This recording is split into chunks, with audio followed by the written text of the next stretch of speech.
এই বইয়ের উন্মোচন করবো এবং বই সম্পর্কে বেশ কিছু কথা শুনবো। আসলে বইটা হয়েছিল আসলে বিচার সাপেক্ষ, কিন্তু আমি নতুন একটি বিষয়ে আলোচনা করেছি, আমরা আসলে সে কি বোঝাতে চেয়েছে না চেয়েছে সেটা জানি না, কিন্তু একটি কাগজ সবার হাতে দেখছি। সবাই একটু কাগজগুলো যদি পেয়ে থাকেন একটু উঠে বলবেন এই কারা কারা কাগজটি পেয়েছেন তাহলে। আচ্ছা, মোটামুটি সবাই কাগজটি পেয়েছে। কাগজটি পড়ে আমরা কি বুঝতে পেরেছি? একজন বলবে যে কাগজটি পড়ে কি বুঝতে পেরেছি, যদি বুঝতে পেরে থাকে তাহলে পেরেছি। আর একজন বলবে যে আমি কিছু বুঝতে পারি। এমন সব সহজ কারণ আছে যে বলবে আমি কিছু বুঝতে পারি। আমরা আরো কয়েকজনকে পেয়েছি যারা একদম সব সব আপনার সবাই বুঝতে পেরেছেন।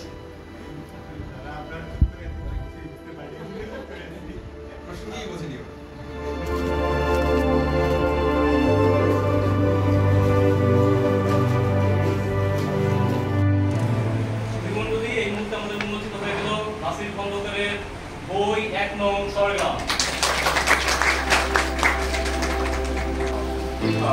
দ্বন্দ্বের মধ্যে আসলে পড়ে যাচ্ছি, আমরা কি আছে কি নেই, আগ্রহ তৈরি হচ্ছে, এটাও একটি বিষয় তৈরি হচ্ছে। এটি আসলে কবিতার ক্ষেত্রে খুবই জরুরি একটি বিষয়। কম্পিউটার ল্যাঙ্গুয়েজের ভিতরে একটা কমান্ড প্রিন্ট করতেছিল, একটা লাইনে একটা কমান্ড করি, সেখানে শুধু একটাই লাইন, মানুষ প্রাণ প্রেম এগুলো কঠিন থাকে। তো এটা নিয়ে আমি নারীর সাথে কথা বলছিলাম যে তারপর শুধু কম্পিউটার ল্যাঙ্গুয়েজ আর কি।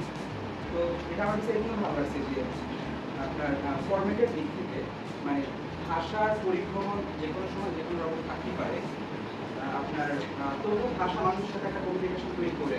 হ্যাঁ, তো নাসির হয়তো অনেক ভবিষ্যতের কথা মাথায় রেখে বা সেই কিতাব যে এখনকার না এই সময়ের সাপেক্ষে এই যুগের ভাষা কেমন হয়, কবিতা কেমন হয়, দিনের পর দিন যেভাবে মানুষ যন্ত্রের মতো হয়ে যাচ্ছে, এই যান্ত্রিক মানুষগুলোর কিছু ভাষা থাকা উচিত নিশ্চয়ই আছে।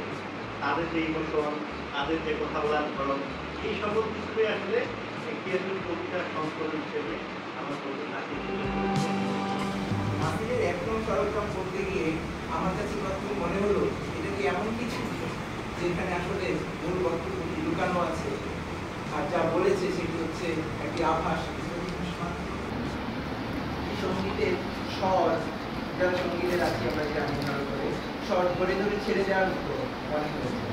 কবি একটা প্রেমকে ভাঙতে চেয়েছে, সেটা একটা পীড়িতের পয়েন্টের জায়গা হচ্ছে না। কিন্তু এই যে স্বরগ্রামের যে বিষয়গুলো, গণনা বা সংখ্যা, গণিত, ম্যাথমেটিক্স, সঙ্গীত ম্যাথমেটিক্স, ম্যাথমেটিক্সের এমন একটা সমন্বয় যেটা আমাকে, আমার প্রাণকে, আমার মস্তিষ্ককে, আমার ভাবকে প্রশান্তি দেয়, আনন্দ দেয়। এইখানে ওই যে আবার বললাম যে একটা ইজোটেরিক ব্যাপার, একটা গুপ্ত ব্যাপার থাকতে পারে। গড়ের শূন্য আর একের মাঝামাঝি অসামিল আলোক তরঙ্গ, তার ঘুমিয়েও ঠিক কোনো না কোনো বেতার বার্তার স্বরে লিপিবদ্ধ হয় আমার কাছে। আমি প্রতিনিয়ত নতুন নতুন সুরে জামিয়ে আবদ্ধ হয়ে নতুন করে আবার নিয়মে অবদ্ধ স্থির পেশা। কালো হয় না, শুষে নেয়, এটা রং পেন্সিল নিয়ে দাগ দিচ্ছিলাম, তখন প্রত্যেকটা রঙে খেয়ে ফেলছে এই কালো। আমার কাছে মনে হচ্ছে যে নাসির বোধহয় এটাই চায় যে কসমিক ওয়ার্ল্ড বা আমরা যদি মহাবৈশ্বিক জগৎ একটা সময় ভাঙার সময় সে কথা মেকানিক্যাল পয়েন্ট